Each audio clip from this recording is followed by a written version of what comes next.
আসসালামু আলাইকুম, কেমন আছেন সবাই? আশা করি সবাই ভালো আছেন। আজকের ভিডিওটা শুরু করেছি সকাল থেকে।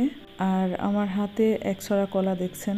এর আগে ছোট্ট একটা কলা গাছ আপনাদের সাথে শেয়ার করেছিলাম।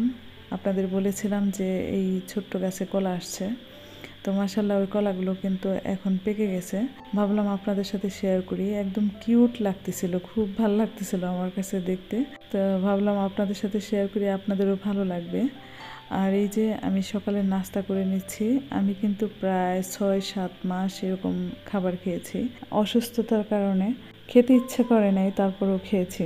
আমরা বাঙালিরা এই খাবার কিন্তু একদম পছন্দ করি না, তাই না? যদিও এই খাবারগুলো খুবই স্বাস্থ্যকর, স্বাস্থ্যের জন্য খুবই উপকারী, কিন্তু আমরা এগুলো পছন্দ না করে দেখা যায় যে বিভিন্ন রকমের ভর্তা দিয়ে খিচুড়ি খেতে বেশি পছন্দ করি। আর বাইরে যদি বৃষ্টি হয় তাহলে তো কোনো কথাই নেই। তো যাই হোক, আপনাদের সাথে কথা বলতে বলতে আমি নাস্তা করে নিয়েছি। এরপর আমি গার্ডেনে চলে আসছি। এর আগে কয়েকজন আপু আমাকে কমেন্ট করেছে আপনার গার্ডেনটা যদি একটু ঘুরে ঘুরে দেখাতেন। আমি গত ভিডিওতে দেখাইছি গার্ডেনটা পরিষ্কার করা। ওনার কাজ করতে করতে একদম সন্ধ্যা হয়ে গিয়েছিল, একদম মাগরিবের আজান দিয়ে দিয়েছে। এত কষ্ট হয়েছে গার্ডেনটা পরিষ্কার করতে, কি বলবো।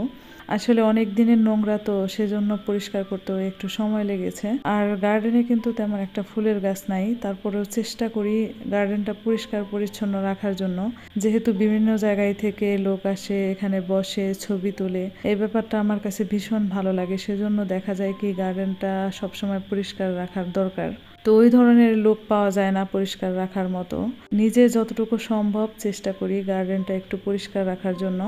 আর যারা নতুন আমার চ্যানেলে অ্যাড হচ্ছেন তারা আমাকে কমেন্ট করে আমার গার্ডেনটা যেন একটু ঘুরে ঘুরে আপনাদের দেখাই। আমি কিন্তু প্রায় ভিডিওতেই আমার ছাদ বাগান, আমার এই বাড়ির উঠান, গার্ডেন এগুলো আপনাদের সাথে শেয়ার করার চেষ্টা করি। তারপরেও আমার চ্যানেল যারা নতুন ভিজিট করতেছেন তারা তো হয়তো আগের ভিডিওগুলো দেখেনি। সেজন্য আমি চেষ্টা করেছি আজকে আমার গার্ডেনটা একটু ঘুরে ঘুরে দেখানোর জন্য। আর এখন সবসময়ই বৃষ্টি হয়, আমি চেয়েছিলাম একদম পরিষ্কার পরিচ্ছন্ন সুন্দর একটা গার্ডেন আপনাদের সাথে তুলে ধরার জন্য। হঠাৎ করে এই যে বৃষ্টি চলে আসছে। তো যাই হোক, আপনাদের সাথে কথা বলতে বলতে কিন্তু গার্ডেনটা একটু ঘুরে ঘুরে দেখালাম।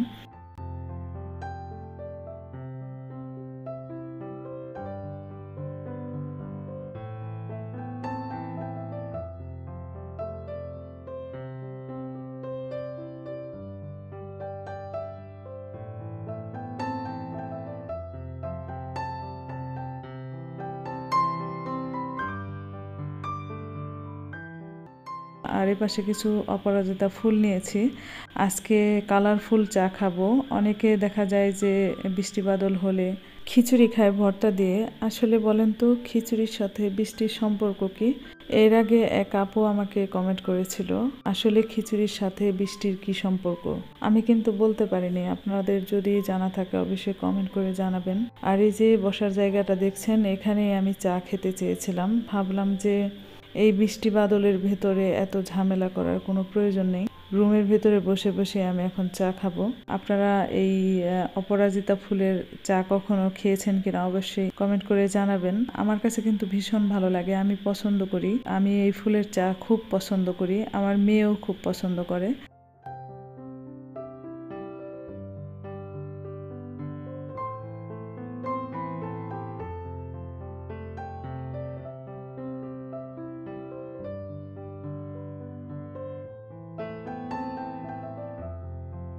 আমি যেভাবে চাটা তৈরি করি আপনাদের একটু দেখাই। প্রথমে আমি এখানে ফুটন্ত গরম পানি দিয়েছি, গরম পানির ভেতরে কিন্তু ফুলগুলো ছেড়ে দিলাম। এরপর একটু নাড়াচাড়া করে 1 চামচ চিনি দিয়ে দিয়েছি স্বাদের জন্য, না দিলেও হয়। এরপর দেখতেই পারছেন কি সুন্দর অন্যরকম একটা কালার আসছে।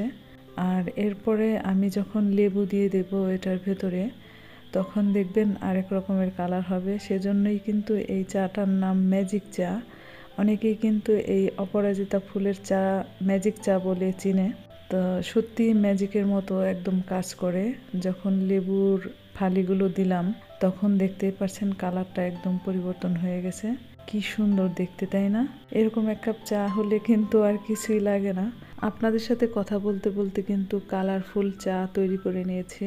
তো আজকের ভিডিও এ পর্যন্তই। যারা এ পর্যন্ত ছিলেন তাদেরকে অসংখ্য ধন্যবাদ। আগামী ভিডিও দেখার আমন্ত্রণ জানিয়ে আজকের মতো বিদায় নিচ্ছি। সে পর্যন্ত ভালো থাকবেন, সুস্থ থাকবেন। আল্লাহ হাফেজ।